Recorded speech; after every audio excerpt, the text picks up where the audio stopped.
Meu amigo de infância, Carter, mudou-se com sua família para uma cidade rural no Michigan. Mas nós sempre mantivemos contato. Sua família é muito do campo e eu ousaria dizer que são meio caipiras. Então a mudança não foi uma surpresa. Sua família me adora e eu sempre sou bem-vindo. Para visitar agora temos 19 anos. Eu estou na faculdade e Carter trabalha para o pai. Eles têm uma propriedade enorme. Eu já havia visitado antes. Esta não foi minha primeira vez lá. Então foi um fim de semana no outono. Eu iria ficar na casa da família de Carter. Sua mãe e sua irmã não estariam lá. Neste fim de semana, seria apenas ele e seu pai. É uma viagem de 4h30 até lá, muitas fazendas e campos abertos. Para chegar à propriedade deles, tínhamos que pegar uma estrada de cascalho, cerca de 300 metros longe da estrada principal. Cheguei lá com uma calorosa recepção, tanto de Carter quanto de seu pai. Eles já estavam no quintal tomando cervejas.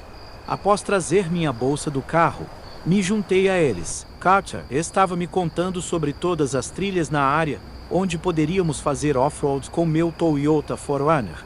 Eu nunca tinha feito off-road antes, mas estava super empolgado. O pai de Carter grelhou alguns hambúrgueres para nós primeiro e depois foi para a casa de um amigo. Carter e eu entramos no meu carro e ele me guiou até uma trilha próxima, que ele descreveu como perfeita para off-road. Já eram umas 6 horas da tarde, então tínhamos apenas algumas horas de luz. Fizemos cerca de 1 hora de off-road em várias trilhas, não muito longe da casa de Carter. Quando começou a escurecer um pouco, saímos das trilhas e voltamos para a estrada, porque ficava ainda mais escuro no meio da floresta. Enquanto estávamos apenas dirindo por aí, passando por várias fazendas, passamos por um prédio abandonado, que parecia uma igreja com um enorme campo de milho ao lado.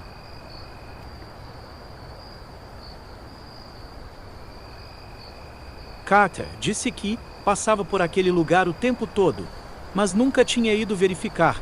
Então o que fizemos? Claro, concordamos em voltar e dar uma olhada depois, mas Carter sugeriu que fôssemos de bicicleta mais tarde. A família dele tinha um monte de bicicletas de trilha, totalmente equipadas com luzes e tudo. Voltamos para a casa dele, ele pegou uma mochila e colocou um pouco de tequila junto com algumas lanternas. Pegamos as 2 melhores bicicletas que eles tinham.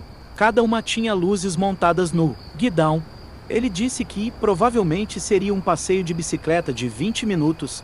Ambos somos bem ativos e praticamos esportes desde o ensino médio. Então, nem me importei com um longo passeio de bicicleta. Quando chegamos ao prédio abandonado estava bem escuro agora, por isso trouxemos lanternas. A lua estava muito alta, verificamos se não vinham carros antes de entrar na propriedade. Apenas para garantir, escondemos nossas bicicletas no campo de milho para que não fossem vistas. Ainda havia luz suficiente lá fora para andar, sem acender as lanternas. Não queríamos chamar a atenção para nós.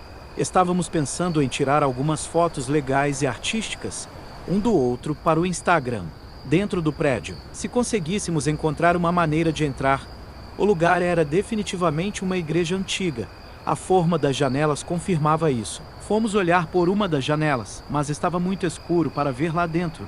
Eu disse a Carter para me passar uma lanterna. A lanterna fez toda a diferença agora. Podíamos ver lá dentro. Ambos notamos algo estranho nos bancos. Era o que parecia a cabeça de uma pessoa curvada, sentada com as costas para nós. Carter disse que parecia um manequim, especialmente porque estava completamente imóvel. Apostamos amigavelmente com Carter apostando que era um manequim e eu apostando que era algum bêbado sem teto. Fomos até a porta da frente do lugar e vimos que estava lacrada. Carter sacudiu a porta só por diversão, mas não teve jeito. Isso implicava que ele ganhou a aposta, porque não havia como um morador de rua entrar lá. Eu disse: espera, vamos verificar as outras janelas para uma visão melhor. Então caminhamos pelo outro lado da igreja, até a janela que sabíamos ter o melhor ângulo do que quer que tivéssemos visto lá dentro.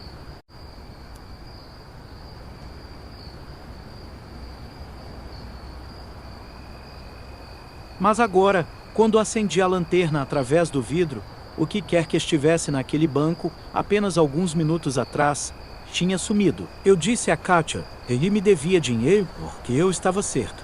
Embora também fosse assustador, ele perguntou para onde ele foi. Então eu acendi a lanterna em todas as direções, até que ambos ouvimos exatamente ao mesmo tempo e demos um pulo.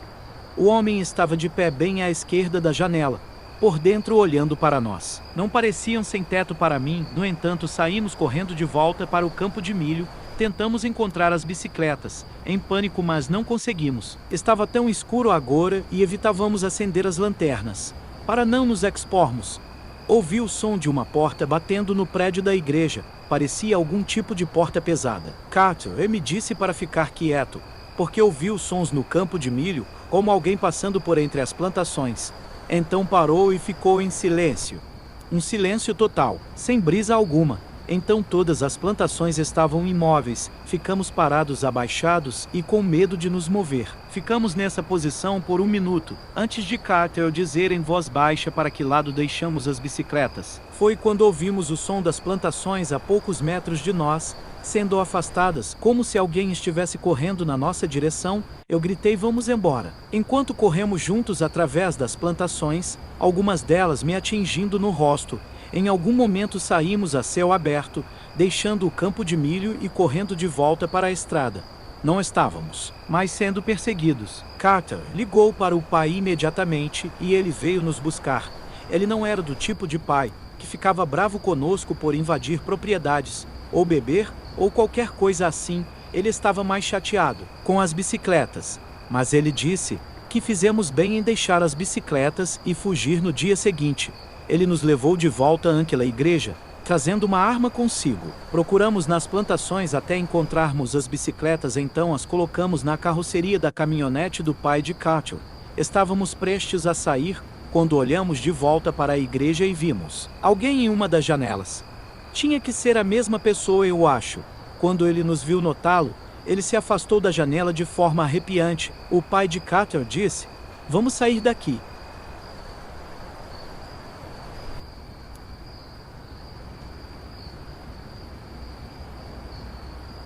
Isso foi genuinamente perturbador. Para o pai de Carter, ficar assustado significava muito. Ele é um cara bem durão. Depois fomos a um restaurante de churrasco e comemos muito e bebemos um pouco.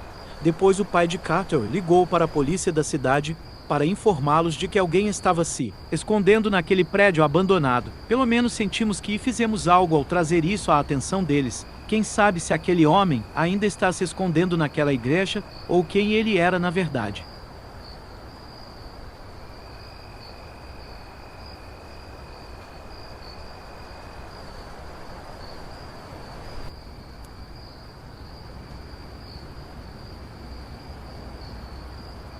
Eu moro em uma fazenda com meu irmão e sua esposa.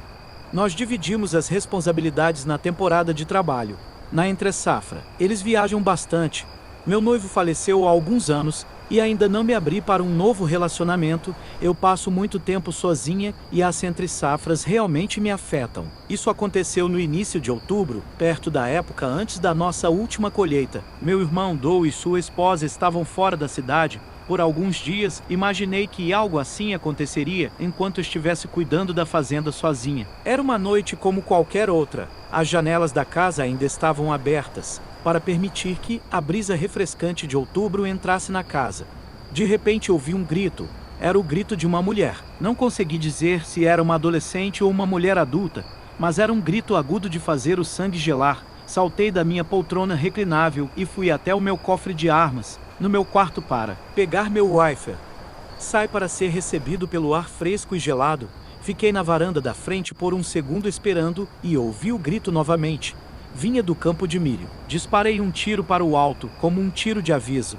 Naquele momento não sabia o que estava acontecendo. Poderia ser alguém em perigo ou um grupo de adolescentes brincando de bobos. Após disparar o tiro, ouvi a voz de uma mulher gritar por socorro. Depois só havia silêncio.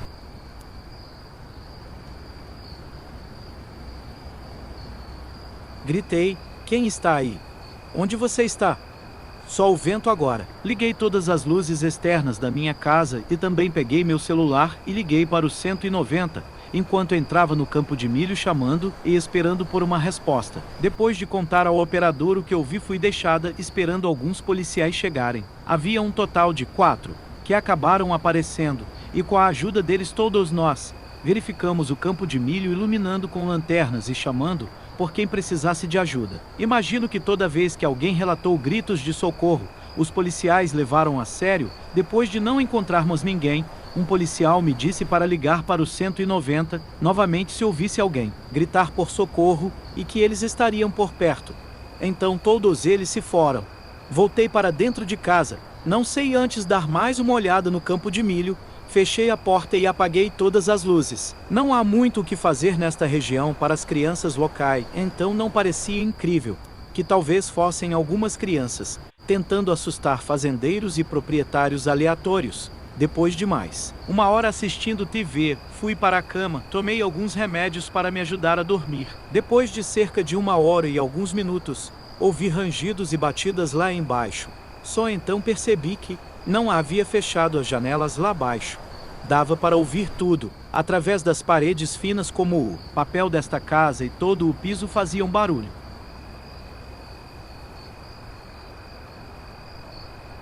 Peguei meu celular e liguei para meu irmão Dou. Ele atendeu e perguntei em sussurro se ele estava em casa. Ele disse que não naquele momento. Todos os pelos do meu corpo se arrepiaram e percebi que estava em modo de luta ou fuga. Eu disse ao meu irmão que havia alguém na casa. Ligue para a polícia. Para mim, eles estavam a algumas cidades de distância, então seria a mesma central de despacho. Ele disse que ligaria sem fazer perguntas e desligou. Andei o mais silenciosamente possível até o cofre e peguei minha espingarda. Eu sei com certeza que fiz barulho enquanto me aproximava.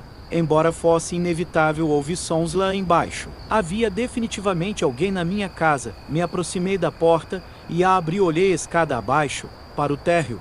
Ainda podia ouvir a brisa fluindo pela casa lá embaixo. Os pelos do meu braço estavam arrepiados. Comecei a descer as escadas uma de cada vez, tentando ao máximo não fazer barulho. Mas só consegui descer alguns degraus, antes de ouvir passos lá embaixo no chão de madeira se aproximando da escada, até que uma figura alta e magra apareceu no final dos degraus. Armei a espingarda e disse: não se mexa. Ele não obedeceu. Ele calmamente saiu de vista e ouvi seus passos, depois se transformarem em uma corrida pela sala de estar e depois para fora da porta dos fundos. Gritei para ele parar, enquanto tentava persegui-lo brevemente, mas assim que ele saiu da minha casa, tranquei a porta e liguei para meu irmão. Ele disse que os policiais estavam a caminho. Tranquei todas as janelas no térreo e esperei os policiais voltarem. Eram os mesmos policiais. Eles fizeram uma pequena busca no perímetro da propriedade. Dessa vez com todas as luzes acesas. Um dos policiais disse que ficaria lá à noite. Não acredito que aquele cara voltaria. Depois de ver que eu estava armada, na verdade, ele nunca voltou.